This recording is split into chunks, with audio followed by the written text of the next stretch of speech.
Viewers, আসসালামু আলাইকুম। Ziyad electric চ্যানেলের পক্ষ থেকে আপনাদের সবাইকে শুভেচ্ছা ও অভিনন্দন। তো আজকে আমার ভিডিওতে দেখাবো একটি সোলার চার্জ কন্ট্রোলার কিভাবে লাগাতে হয়। এখানে একটি চার্জ কন্ট্রোলার লাগানো ছিল, ওইটা নষ্ট হওয়ার কারণে আমরা আরেকটি চার্জ কন্ট্রোলার লাগাবো। তো সোলারের চার্জ কন্ট্রোলার কিভাবে সেটিং করতে হয়, তারগুলো কিভাবে লাগাতে হয়, পুরো বিষয়টি আজকে আপনাদের আমার ভিডিওর মাধ্যমে আপনাদেরকে দেখাবো।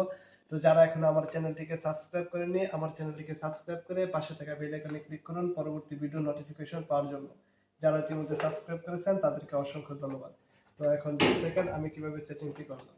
তো ভিউয়ার্স, দেখেন চার্জ কন্ট্রোলার সেটিং এর ক্ষেত্রে আমাদের যে বিষয়টি অবশ্যই ধারণা থাকতে হবে সেটি হচ্ছে চার্জ কন্ট্রোলের ডায়াগ্রাম সম্পর্কে ধারণা থাকতে হবে। দেখেন আমি এই চার্জ কন্ট্রোলের ডায়াগ্রামটি আপনাদেরকে বুঝিয়ে দিচ্ছি। দেখেন এখানে প্যানেল লেখা আছে, প্যানেলে যে জায়গায় মাইনাস চিহ্ন আছে সেই জায়গায় আমরা প্যানেলের কালো তারটি লাগাবো, যেখানে পজিটিভ চিহ্ন আছে সেই জায়গায় আমরা লাল তারটি লাগাবো। সেক্ষেত্রে ব্যাটারিটাও সেম একই পজিশনে। এবং দেখেন আরেকটা আছে লুট। লুট হচ্ছে আমরা বাসাবাড়ি থেকে যে তারটি টেনে আনি, মূলত যেটার মধ্যে আমাদের বাতি ফ্যান চলে ইত্যাদি, সেটা হচ্ছে লুট। তো লুটের জায়গায় আমরা যে তারটি টেনে এনেছি সেটা লাগাবো। তো দেখেন আমি কিভাবে তারগুলো সেটিং করি, আমার পুরো ভিডিওটি আপনারা কন্টিনিউ করতে থাকেন।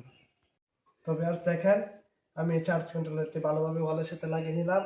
এখন আপনাদেরকে যে ডায়াগ্রাম সম্পর্কে ধারণাটি দিয়েছিলাম, দেখেন আমি সেই ডায়াগ্রাম অনুযায়ী এখন তারগুলো লাগাবো। দেখেন এটা হচ্ছে ব্যাটারির তার, ব্যাটারির এটা হচ্ছে পজিটিভ, এটা হচ্ছে নেগেটিভ, এটা হচ্ছে পজিটিভ।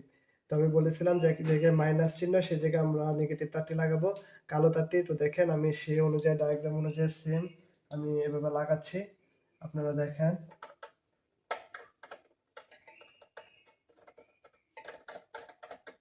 সবগুলো নাট আমি ডিল করে নিচ্ছি তারগুলো লাগানোর জন্য।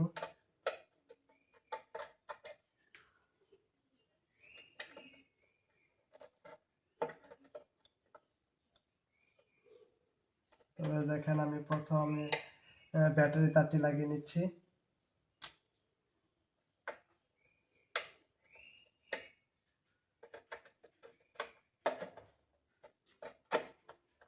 ব্যাটারি কালো তারটি মাইনাস চিহ্ন যে জায়গায় আছে ওই জায়গায় আমরা লাগিয়ে নিলাম। এখন যে জায়গায় প্লাস চিহ্ন, দেখেন এই প্লাস চিহ্ন জায়গায় আমরা ব্যাটারি লাল তারটি লাগাবো।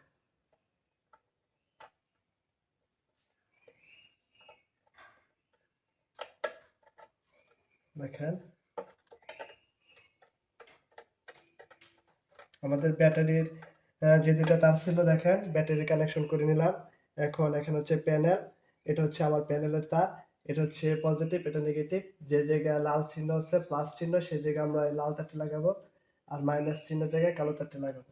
দেখেন আমরা লাগাচ্ছি, কালো তারটি মাইনাস চিহ্ন জায়গায় লাগাচ্ছি।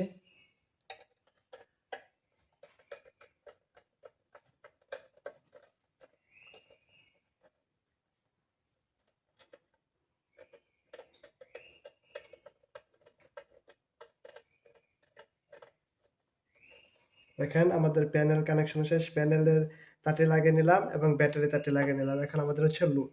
এই লুট হচ্ছে এই যে আমরা যে বাসাবাড়ি থেকে যে তারটি টেনে এনেছি এটা হচ্ছে লুট। এখন এটা আমরা এখানে কানেকশন করলে কাজ ওকে। দেখেন এখানে আমি এটা কানেকশন করে নিব, তারগুলোকে সিলে নিচ্ছি।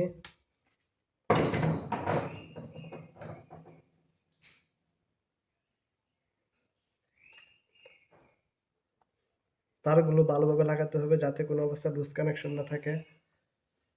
দেখেন লুটেরও যে জায়গায় মাইনাস চিহ্ন সেই জায়গায় আমরা কালো তারটি লাগাবো,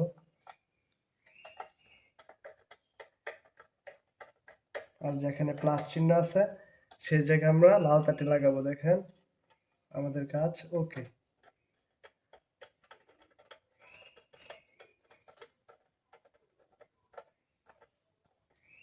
দেখেন ভিউয়ার্স, আমি তারগুলো সঠিকভাবে কানেকশন করে নিলাম। এটা হচ্ছে প্যানেল, ব্যাটারি, লুট। আমি ৩ জায়গায় তারগুলো সঠিকভাবে কানেকশন করে নিলাম। দেখেন মিটারের মধ্যেও সঠিক দেখাচ্ছে চার্জ হচ্ছে, ব্যাটারি এখন হাই পজিশনে আছে। যেহেতু এটা ডাইরেক্ট লাগানো ছিল আগে, এখন আমরা মিটার দ্বারা কানেকশন করলাম। আরেকটা জিনিস আমরা কখনোই ভুল করব না, সেটা হচ্ছে আমরা ব্যাটারিতে মধ্যে প্যানেলের তারটা সরাসরি কানেকশন করব না। সেক্ষেত্রে ব্যাটারির সমস্যা, ব্যাটারি ড্যামেজ তাড়াতাড়ি হয়।